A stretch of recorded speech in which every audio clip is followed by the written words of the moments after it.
पाकिस्तान तहरीक इंसाफ का एक वर्कर है जिसका नाम हैदर सईद है और ये उनकी जो सोशल मीडिया टीम है उसका हिस्सा भी है। तो इससे चंद दिन पहले, बल्कि जब ये जाफर एक्सप्रेस का इशू चल रहा था तो उस वक्त कुछ मुतनाज़िया ट्वीट्स की थी। और ये लड़का बड़े अरसे से पाकिस्तान तहरीक इंसाफ का हिस्सा है। ये इमरान खान साहब का जो फंक्शन होते थे उसके अंदर भी चला जाता था। फिर इसके साथ साथ अलीमा खान साहबा जो है, जब उनकी प्रेस कॉन्फ्रेंस होती थी उनके साथ भी खड़ा होता था। इमरान खान साहब के स्टेजेस के ऊपर भी जाता था, इमरान खान साहब के साथ मुलाकातें भी करता था। पार्टी के जो फंक्शंस होते थे उन फंक्शंस में भी ये हैदर सईद साहब जो थे ये नजर आते थे।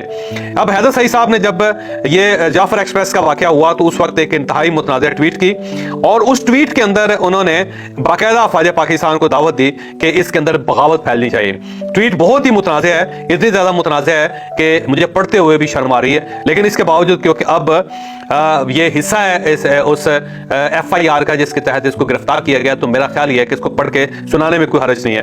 तो हैदर सईद साहब कहते हैं कि पाकिस्तान में मजीद हालात कशीदा होने वाले हैं, लोगों को शहीद किया जाएगा, अपने नौजवानों को भी कत्ल करेंगे। ये देखें, ये इल्जाम लगा रहे हैं कि लोगों को शहीद किया जाएगा, हो सकता है कि दूसरी साइड से भी किया, अपने नौजवानों को भी कत्ल करेंगे। भाई ये कौन अपने नौजवानों को कत्ल करेगा, लेकिन अपनी हठधर्मी नहीं छोड़ेंगे। तो अब आप इन बिटवीन द लाइन आप इस चीज को अंडरस्टैंड कर सकते हैं कि ये किस किस्म का इल्जाम लगाया जा रहा है। फिर उसके बाद जो इंतहाई मुतनाज़िया ट्वीट है जिसके तहत इनको गिरफ्तार किया गया वो ये है कि सिर्फ एक ही हल है, वो है बगावत और इंकलाब।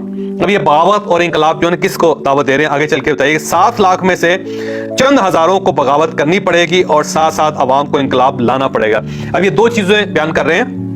एक चीज ये बयान कर रहे हैं कि अवाम को इंकलाब लाना पड़ेगा, यानी अवाम सड़कों पे आ जाए। और ये जो 7 लाख है ये बेसिकली अफवाज पाकिस्तान है और उनमें से कह रहे हैं कि चंद हजार जो लोग हैं वो अपनी जो क़यादत है उसके खिलाफ खड़े हो जाए।